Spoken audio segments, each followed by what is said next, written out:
नमस्कार दोस्तों, study with Rajesh Maurya के यूट्यूब चैनल पे आपका स्वागत है। तो आज आप सबके लिए काफ़ी महत्वपूर्ण क्वेश्चन लेकर आए एग्रीकल्चर से संबंधित। किससे? एग्रीकल्चर से संबंधित।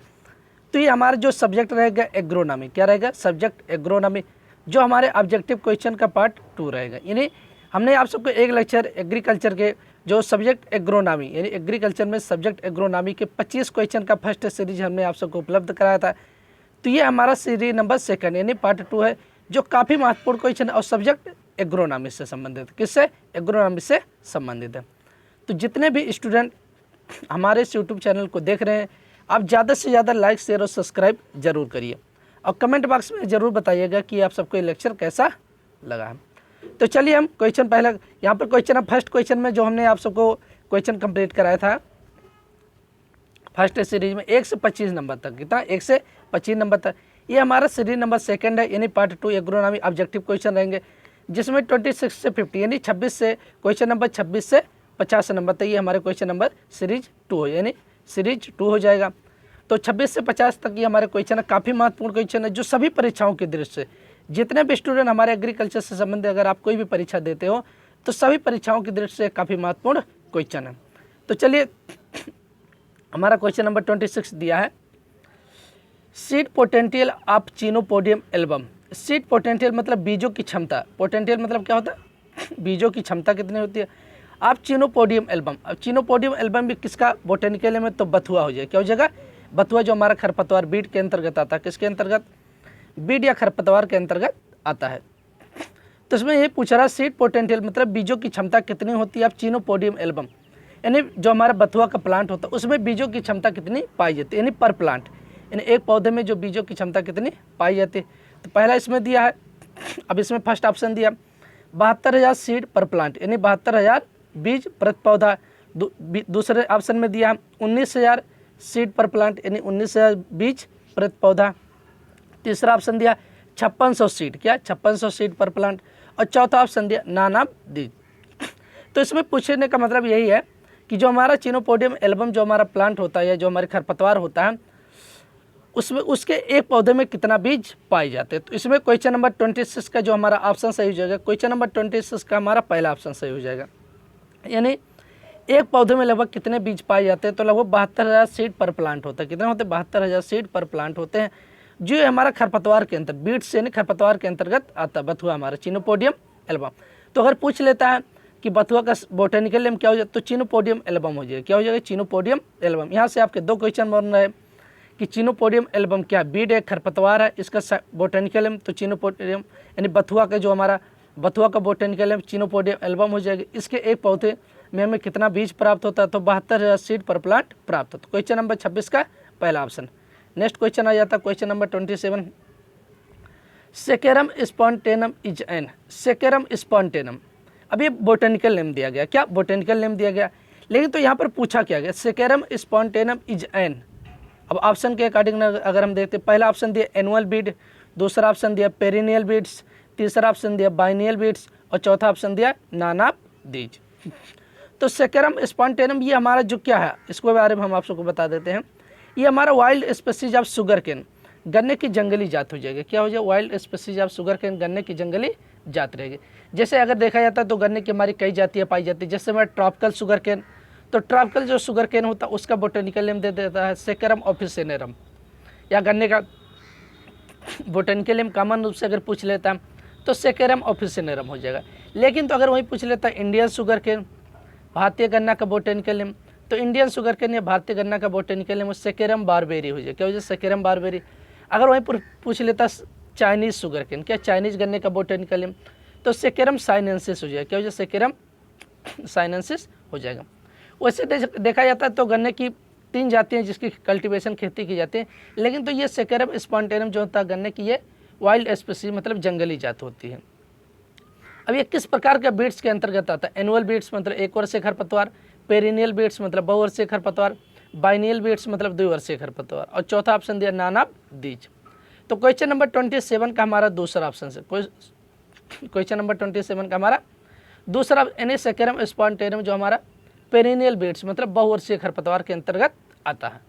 क्वेश्चन नंबर 27 का दूसरा। क्वेश्चन नंबर हम देखते हैं 28, पैराक्वेट एक हमारा हर्बिसाइड के अंतर्गत आता है। क्या हर्बिसाइड्स मतलब जो हमारे जैसे हमारा बीडीसाइड्स होता है, हर्बिसाइड होता है, इंसेक्टिसाइड, तो ये भी हमारा पैराक्वेट इज हर्बिसाइड। अब किस प्रकार का हर्बिसाइड इसको देखते हैं।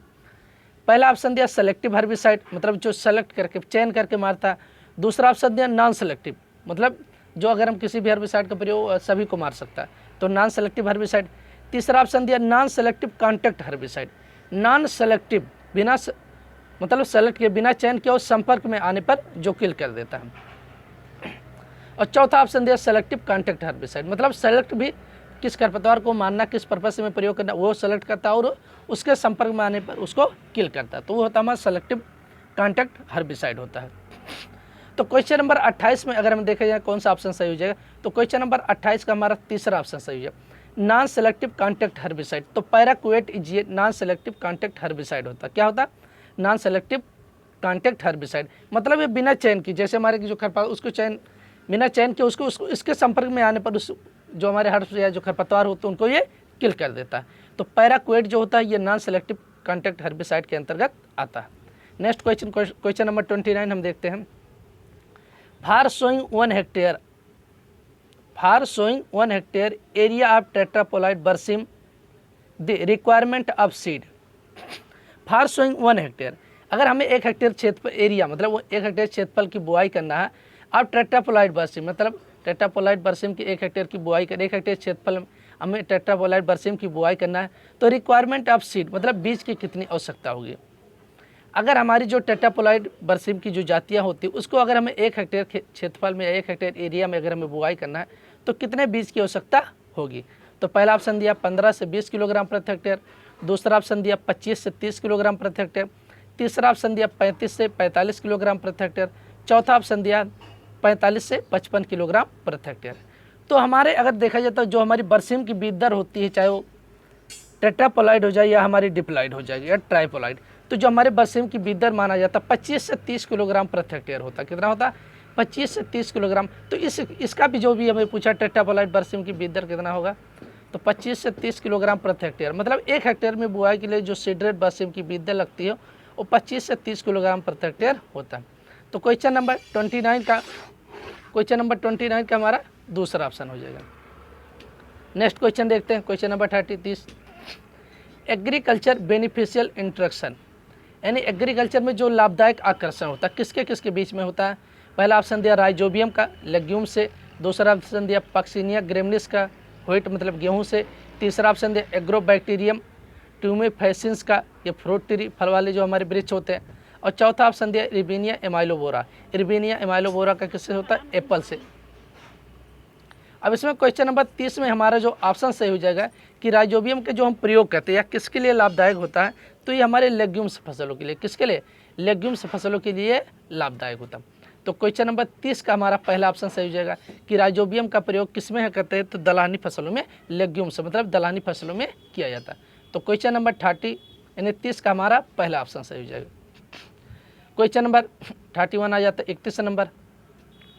The drip irrigation method when compared with conventional method of irrigation से, यानी अगर हम ड्रिप इरीगेशन मेथड से सिंचाई करते हैं, क्या ड्रिप इरीगेशन मेथड्स की अगर हम जब तुलना करते कंपेयर किया जाता कन्वेंशनल मेथड ऑफ इरीगेशन, मतलब कन्वेंशनल मतलब जो समतल मेथड होता है, क्या समतल विध से अगर हम सिंचाई जो करते हैं और ड्रिप इरीगेशन मेथड से अगर हम तुलना मतलब सिंचाई करते हैं, तो उसमें जो इसके तुलना में ड्रिप इरीगेशन से मतलब कितना % जल का से मतलब बचत होता है।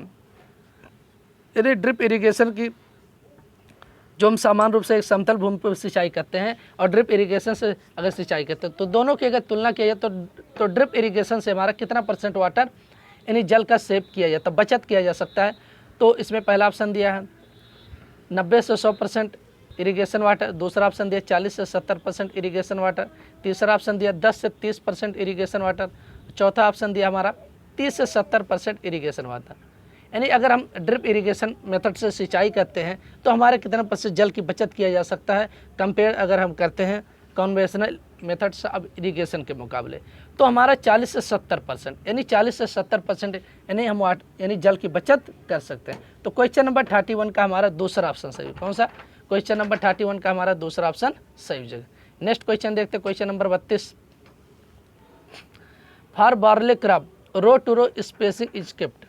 मतलब बार्ले क्रॉप बार्ले मतलब क्या होता है, जव होता है। क्या होता है, जव, जिसका बोटेनिकल नेम हार्डियम वल्गेर हो जाएगा। क्या हो जाएगा, हार्डियम वल्गेर। अगर बार्ले या जव का बोटेनिकल नेम पूछ लेता तो हार्डियम वल्गेर हो जाएगा।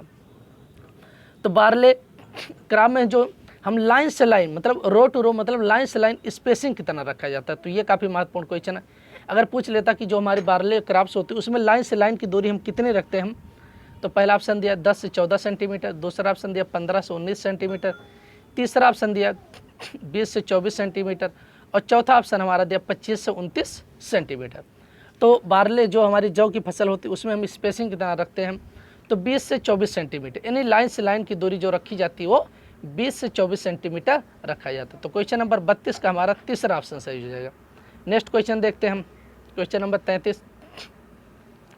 Number of cultivation species of sugar cane.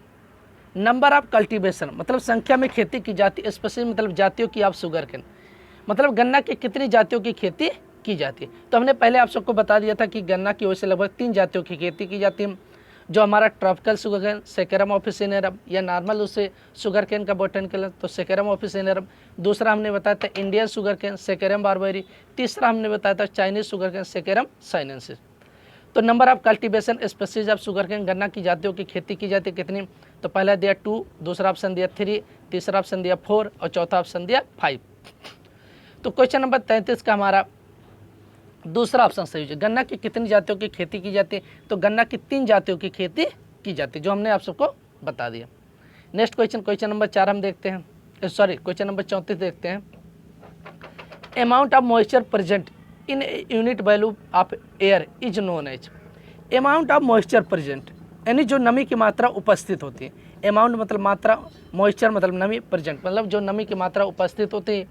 In unit volume मतलब इकाई आयतन के अनुसार ऑफ एयर मतलब हवा में जो इकाई वॉल्यूम मतलब इकाई आयतन के अनुसार जो नमी की मात्रा उपलब्ध होती है उसे किस नाम से जाना जाता है, क्या कहा जाता है। तो पहला ऑप्शन दिया रिलेटिव ह्यूमिडिटी, दूसरा ऑप्शन दिया स्पेसिफिक ह्यूमिडिटी, तीसरा ऑप्शन दिया एब्सोल्यूट ह्यूमिडिटी और चौथा ऑप्शन दिया ऑल ऑफ दीज। तो हम जो जल की मात्रा प्रेजेंट करते हैं, क्या मतलब जल की मात्रा जो नमी की मात्रा जो उपस्थित होती है एयर में इकाई वॉल्यूम आयतन के अनुसार जल की मात्रा उपलब्ध होती है उसे क्या कहा जाता है, तो रिलेटिव ह्यूमिडिटी यानी अपेक्षिक आर्द्रता कहा जाता है। क्या, अपेक्षिक आर्द्रता। तो क्वेश्चन नंबर 34 का हमारा पहला ऑप्शन हो जाएगा, कौन सा, क्वेश्चन नंबर 34 का हमारा पहला ऑप्शन सही हो जाएगा। अगला क्वेश्चन नंबर 35 आ जाता है, agronomy is a science of.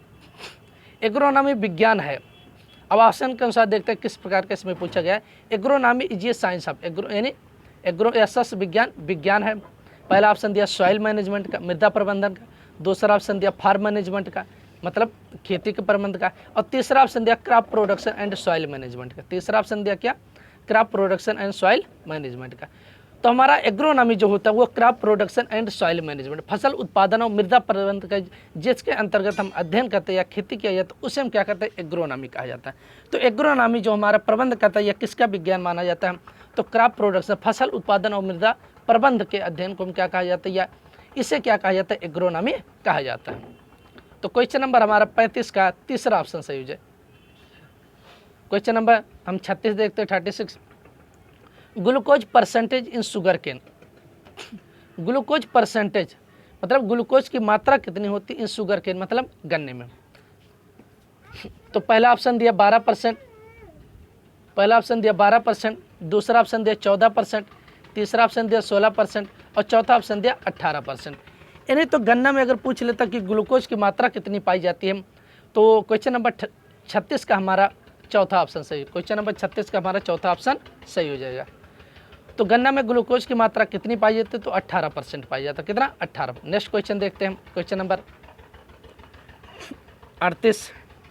In case of potato seed dormancy is broken by, यानी in case of potato seed dormancy मतलब आलू की सुसुप्तावस्था, डॉर्मेंसी जो हमारी सुसुप्तावस्था होती है उसको तोड़ने, ब्रोकन मतलब तोड़ने के लिए हम किसका प्रयोग करते हैं या किसके द्वारा वो तोड़ा जाता है।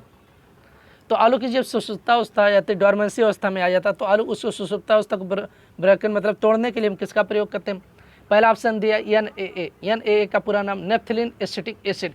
इसका जो प्रयोग किया जाता है कंट्रोलिंग ऑफ फ्रूट ड्रॉप, फलों को गिरने से रोकने के लिए हम किसका प्रयोग करते हैं, तो NAA नेफ्थलीन एसिटिक एसिड का प्रयोग किया जाता है। तो ये ध्यान रखना, अगर पूछा जाता कि कंट्रोलिंग ऑफ फ्रूट एंड मतलब कंट्रोलिंग फ्रूट ड्रॉप्स, फलों के गिरने के रोकने के लिए हम किसका प्रयोग करते हैं?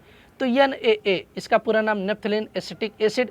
अगर इसका ट्रेड नेम पूछ लेता है NaA का तो प्लेनोफिक्स हो जाएगा। क्या हो जाएगा? प्लेनोफिक्स।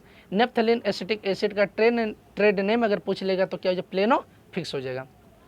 दूसरा ऑप्शन दिया इथराल, तीसरा ऑप्शन दिया थायोयूरिया और चौथा ऑप्शन दिया IAA। तो IAA का पूरा नाम इंडोल एसिटिक एसिड होता है। क्या होता है? Indole acetic acid.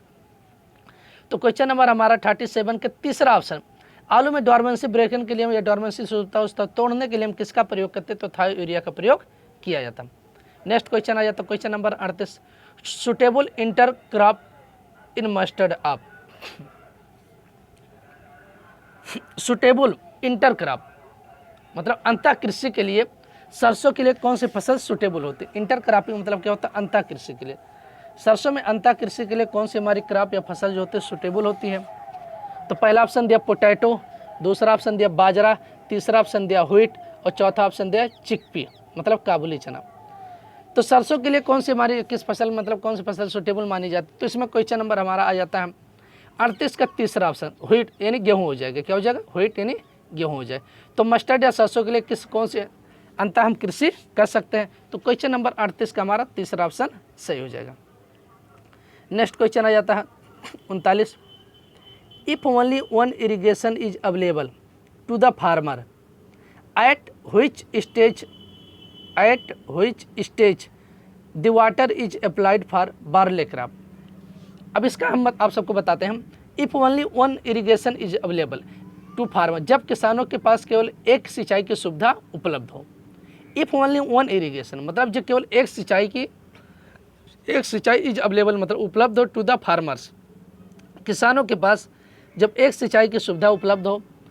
Eight which stage the water is applied for barley crops, तो हम बार्ले क्रॉप्स की किस अवस्था में हम सिंचाई उपलब्ध कराएंगे? इसका कहने का मतलब यही है जब किसानों के पास सिंचाई के लिए एक ही सुविधा में उपलब्ध, एक ही बार सिंचाई कर सकता है। जब किसान एक ही बार सिंचाई करने की उसके पास एक ही बार वो सिंचाई कर सकता है, तो बार्ले मतलब जो हमारी जौ क्रॉप्स की हम किस अवस्था में हम सिंचाई करेंगे? तो पहला ऑप्शन दिया जर्मिनेशन, दूसरा ऑप्शन दिया टेलरिंग, तीसरा ऑप्शन दिया बूट स्टेज, चौथा ऑप्शन दिया फ्लावरिंग। जब किसानों के पास एक ही सिंचाई की सुविधा उपलब्ध हो तो वो बार्ले या हमारी जौ क्रॉप्स की किस अवस्था में हम सिंचाई करेंगे? तो क्वेश्चन नंबर 39 का हमारा जो ऑप्शन है जो पहला ऑप्शन यानी जर्मिनेशन स्टेज पे हम सिंचाई करेंगे। क्वेश्चन नंबर 39 का हमारा पहला ऑप्शन। नेक्स्ट क्वेश्चन आ जाता है, which part of tobacco plant is known for nicotine formation. Which part of tobacco यानी तंबाकू के किस भाग में, तंबाकू के पौधों के किस भाग में निकोटीन का निर्माण होता है उसे जाना जाता है, उसे क्या कहा जाता है? यानी which part of tobacco plant is known as for nicotine formation, यानी तंबाकू के पौधे के किस भाग में निकोटीन का निर्माण होता है उसे क्या कहा जाता है? किस नाम से तंबाकू के पौधे के जिस भाग में निकोटीन का निर्माण होता है उसे क्या कहा जाता है या उसे किस नाम से, या तंबाकू के पौधे के किस भाग में निकोटीन का निर्माण होता है? तो कुछ इसमें पहला ऑप्शन दिया रूट, दूसरा ऑप्शन दिया स्टेम, तीसरा ऑप्शन दिया लीफ और चौथा ऑप्शन दिया फ्लावर। तो तंबाकू के पौधों के किस भाग में निकोटीन का निर्माण होता? तो जो निकोटीन बनता, फॉर्मेशन ऑफ निकोटीन, वो रूट में बनता। एंड स्टोरेज किस में होता? अगर पूछ लेता स्टोरेज किस में होता तो लीफ एंड स्टेम में माना जाता। लेकिन तो मेजर रूप से जो स्टोरेज होता निकोटीन जो स्टोरेज होता वो लीफ में होता। तो अगर पूछ लेता है कि निकोटीन कहाँ पर बनता है तो तंबाकू के पौधों की जड़ों में, कहाँ पर वो इकट्ठा होता तो लीफ में, मेजर रूप से वो कहाँ पर इकट्ठा होता? लीफ यानी पत्तियों में इकट्ठा होता है। तो क्वेश्चन नंबर 40 का हमारा पहला ऑप्शन। क्वेश्चन नंबर 41 आ जाता है, botanical name of common wheat, सामान्य गेहूं का बोटेनिकल वनस्पतिक नेम, या botanical name of common wheat यानी सामान्य गेहूं का वनस्पतिक नाम। पहला ऑप्शन दिया ट्रेटिकम स्टिवम, दूसरा ऑप्शन दिया ट्रेटिकम डाइकोकम, तीसरा ऑप्शन दिया ट्रेटिकम ड्यूरम और चौथा ऑप्शन दिया ट्रेटिकम पर्सिकम।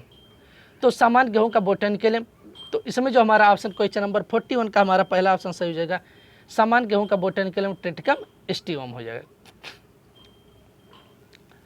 क्वेश्चन नंबर 42 देखते हैं 42 number, chickpea belong to the family. Chickpea मतलब होता है काबुली चना। क्या होता है? काबुली चना। तो काबुली चना का जो किस फैमिली से संबंधित है? Chickpea belong to the family, काबुली चना किस फैमिली से संबंधित होता है? पहला ऑप्शन दिया लेग्यूमिनेसी, दूसरा ऑप्शन दिया ग्रेमनी, तीसरा ऑप्शन दिया लिलिएसी, चौथा ऑप्शन दिया टिलिएसी। तो जो हमारी काबुली चना होती है वो किस फैमिली या किस कुल से संबंधित होता है? तो ये हमारे लेग्यूमिनेसी से होता है। किससे? लेग्यूमिनेसी। तो क्वेश्चन नंबर हमारा 42 का जो हमारा हो जाएगा पहला ऑप्शन सही हो। कौन सा? पहला ऑप्शन। क्वेश्चन नंबर और हम देखते हैं 43। Early duration variety of potato are ready to harvest, यानी आलू की जो अगेती प्रजाति होती है, क्या अर्ली ड्यूरेशन मतलब जो आलू की अगेती प्रजाति होती है ये कितने दिनों में तैयार हो जाती है? आलू की जो अगेती प्रजाति होती है कितने दिनों में तैयार हो जाती है कटाई करने के लिए, मतलब हार्वेस्टिंग करने के लिए? तो पहला ऑप्शन दिया 90 से 110 दिन में, दूसरा ऑप्शन दिया 70 से 90 दिन में, तीसरा ऑप्शन दिया 110 से 130 दिन में, चौथा ऑप्शन दिया 140 से 160 दिन में। तो आलू की जो हमारी वैरायटी या प्रजाति होती है अगेती प्रजाति कितने दिनों में हार्वेस्टिंग करने योग्य हो जाती है? तो क्वेश्चन नंबर 40 यानी 43 का हमारा पहला ऑप्शन 90 से 110 दिन में ये हार्वेस्टिंग करने योग्य हो जाती है। क्वेश्चन नंबर हम 44 में देखते हैं। What is the origin place of barley? What is the मतलब बार्ले का, बार्ले जो हमारी जो हमारी फसल होती है उसका ओरिजिन प्लेस या उत्पत्ति स्थान क्या है? What is the origin place barley, what is the origin place of barley मतलब बार्ले की फसल का उत्पत्ति स्थान क्या है? तो पहला ऑप्शन दिया इंडिया, दूसरा ऑप्शन दिया यूएसए, तीसरा ऑप्शन दिया इथोपिया, चौथा ऑप्शन दिया नाना दीज। तो बार्ले मतलब जौ का उत्पत्ति स्थान कौन सा देश हो जाएगा? तो क्वेश्चन नंबर 44 का हमारा तीसरा ऑप्शन इथोपिया हो जाएगा, यानी बार्ले जौ का उत्पत्ति स्थान इथोपिया हो जाएगा। नेक्स्ट क्वेश्चन, क्वेश्चन नंबर 45 पर जाता। Which of the following processes, which of the following process is practised in tobacco, यानी तंबाकू में कौन सी प्रक्रिया इसमें की जाती है? तो पहला ऑप्शन दिया डी सकरिंग, दूसरा ऑप्शन दिया रेटिंग, तीसरा ऑप्शन दिया बिनिंग और चौथा ऑप्शन दिया थिनिंग। तो तंबाकू में हम कौन सी प्रोसेस या कौन सी प्रक्रिया अपनाते हैं? तो क्वेश्चन नंबर 45 का अगर देखा जाए तो हमारा पहला ऑप्शन डी सकरिंग की क्रिया। अब डी सकरिंग क्या होता है? रिमूवल, जो हमारे खराब शक्कर से या जो हमारे खराब पौधे का जो पार्ट्स खराब हो जाता है उसको रिमूव करने की क्रिया को ही डी सकरिंग बोला जाता है। या हिंदी में बोला जाता है अवांछित शकर्स को हटाने की क्रिया को डी सकरिंग। अवांछित शकर्स हमारे क्या होते हैं? जैसे अगर हम तंबाकू की पौधों की रोपाई किए हैं तो कुछ उसमें पौधों का कुछ भाग या कुछ पौधे खराब हो जाते हैं, उसको काट के हम अलग कर देते हैं। क्या कर देते हैं? रिमूव कर देते हैं। या इसमें जो मेजर माना जाता है कि अवांछित शकर्स को हटाने की क्रिया को डी सकरिंग कहा जाता है। तो क्वेश्चन नंबर 45 का हमारा पहला ऑप्शन सही हो जाएगा। क्वेश्चन नंबर 46 हम देखते हैं। Sunflower oil is rich in, sunflower मतलब कुसुम होता है। क्या होता है? कुसुम। कुसुम का तेल जो होता है अच्छा स्रोत होता है। पहला ऑप्शन दिया लिनोनिक एसिड, दूसरा ऑप्शन दिया लिनोनिक एसिड, तीसरा ऑप्शन दिया स्टोरिक एसिड और चौथा ऑप्शन दिया पाल्मेटिक एसिड। तो सनफ्लावर यानी कुसुम का जो तेल होता है वो किसका अच्छा स्रोत होता है? तो इसमें क्वेश्चन नंबर 46 का पहला ऑप्शन सही है। कौन सा? पहला ऑप्शन। तो लिनोनिक एसिड जो होता है ये सनफ्लावर मतलब कुसुम जो होता है उसके तेल में, मतलब उसके तेल का अच्छा स्रोत माना जाता है, उसके तेल में अधिक मात्रा में पाया जाता है। जो किसके लिए लाभदायक होता है? हार्ट, यानी जो हमारे डायबिटीज पेशेंट होता है, क्या सॉरी डायबिटीज जो हमारे होते हैं हार्ट पेशेंट, ये मतलब हृदय रोगियों के लिए लाभदायक होता है। किसके लिए? हृदय रोगियों के लिए लाभदायक होता है। तो ये ध्यान रखना, जो हमारे हृदय रोगियों के लिए लाभदायक होता है तो निनोलिक अम्ल उसमें पाया जाता है जो हृदय रोगियों के लिए लाभदायक होता है। और जैसे हमारा सनफ्लावर सूरजमुखी होता है वो भी, उसमें भी निनोलिक अम्ल पाया जाता है जो हृदय रोगियों के लिए लाभदायक होता है। काफ़ी महत्वपूर्ण माना जाता है हृदय, जो हमारे कोलेस्ट्रॉल की मात्रा को रिड्यूस करता है। क्या? कोलेस्ट्रॉल की, जो हमारे शरीर में कोलेस्ट्रॉल की मात्रा अगर बढ़ता है तो उसको कम करता है। अगर वो कोलेस्ट्रॉल की मात्रा बढ़ जाते तो ब्लड प्रेशर की मतलब बढ़ने की संभावना अधिक होती है। तो इसलिए निनोलिक अम्ल जो होता है काफ़ी महत्वपूर्ण होता है, लाभदायक होता है। तो क्वेश्चन नंबर 46 का पहला ऑप्शन। नेक्स्ट क्वेश्चन आ जाता है question number 47। Oil percentage in castor seed, यानी कैस्टर मतलब जो अरंडी के बीज में तेल की मात्रा कितनी पाई जाती है? तो पहला ऑप्शन दिया 24%, दूसरा ऑप्शन दिया 37%, तीसरा ऑप्शन दिया 20% और चौथा ऑप्शन दिया 27%। तो कैस्टर के बीज में तेल की मात्रा कितनी पाई जाती है? तो वैसे इसमें जो हमारा ऑप्शन सही हो जाएगा दूसरा ऑप्शन 37%, लेकिन तो वैसे देखा जाता तो 35 से 45% होता है। कितना? 35 से 45%। क्वेश्चन नंबर 48 आ जाता है। Among spice in Rajasthan maximum area under cultivation, मतलब अन्य स्पाइसों के मुकाबले देखा जाता तो मैक्सिमम जितने भी अन्य मसाले होती है राजस्थान में, क्या जो होती है हमारी जितने भी मसालों की खेती की जाती है राजस्थान में, उसमें मैक्सिमम एरिया अंडर कल्टीवेशन, किस मसालों के अंतर्गत अधिक क्षेत्रफल में, मतलब किस मसालों की अधिक क्षेत्रफल में खेती की जाती है।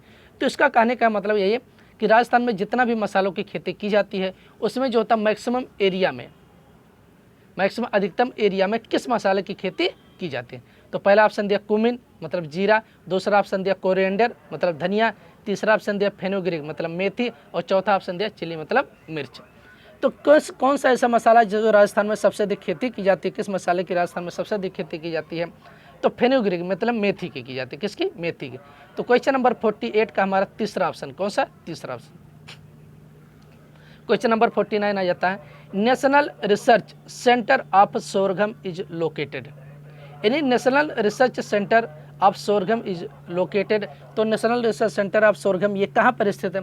तो पहला ऑप्शन दिया हैदराबाद, दूसरा ऑप्शन दिया जूनागढ़, तीसरा ऑप्शन दिया दिल्ली और चौथा ऑप्शन दिया पंतनगर। तो national research centre of sorghum ये कहाँ पर स्थित है, तो ये हमारा स्थित हो जाएगा हैदराबाद में। कहाँ पर स्थित है, हैदराबाद में। तो क्वेश्चन नंबर हमारा 49 का पहला ऑप्शन। अब लास्ट क्वेश्चन हम देखते हैं, international rice research institute is located, यानी इंटरनेशनल राइस जिसे बोला जाता है शॉर्टकट में IRRI, ये कहाँ पर स्थित है। तो पहला ऑप्शन दिया मैक्सिको, दूसरा ऑप्शन दिया इंडिया, तीसरा ऑप्शन दिया फिलीपींस, चौथा ऑप्शन दिया सारिया हो जाए, क्या हो जाएगा, साइरिया। तो इंटरनेशनल राइस रिसर्च इंस्टीट्यूट तो ये कहाँ पर स्थित है, मनीला फिलीपींस में। कहाँ पर स्थित है, फिलीपींस। तो क्वेश्चन नंबर 50 का जो हमारा हो जाएगा तीसरा ऑप्शन सही है। कौन सा, क्वेश्चन नंबर 50 का हमारा तीसरा ऑप्शन। तो ये काफ़ी महत्वपूर्ण क्वेश्चन था, हमारा क्वेश्चन नंबर सीरीज 2 था, यानी 50 नंबर का जो सीरीज था हमने फर्स्ट लेक्चर में। तो जो जितने भी स्टूडेंट हमारे इस वीडियो को नहीं देखे तो आप हमारे प्ले लिस्ट में जाके यानी एग्रोनॉमी का पार्ट 1 यानी सीरीज नंबर फर्स्ट देख सकते हैं। उसमें काफ़ी महत्वपूर्ण क्वेश्चन है जो सभी परीक्षाओं के दृष्टि से काफ़ी महत्वपूर्ण क्वेश्चन हम लेकर आप सबके लिए आ रहे हैं। तो सभी स्टूडेंट्स से हमारे रिक्वेस्ट है, जितने भी स्टूडेंट इस वीडियो को देख रहे हैं आप ज़्यादा से ज़्यादा लाइक शेयर और सब्सक्राइब जरूर करिएगा, और लास्ट में कमेंट बॉक्स में ज़रूर बताइएगा कि आप सबको लेक्चर कैसा लगा। तो आज के लिए इतना ही रखते हैं, बाकी मिलते हैं नेक्स्ट लेक्चर में। धन्यवाद।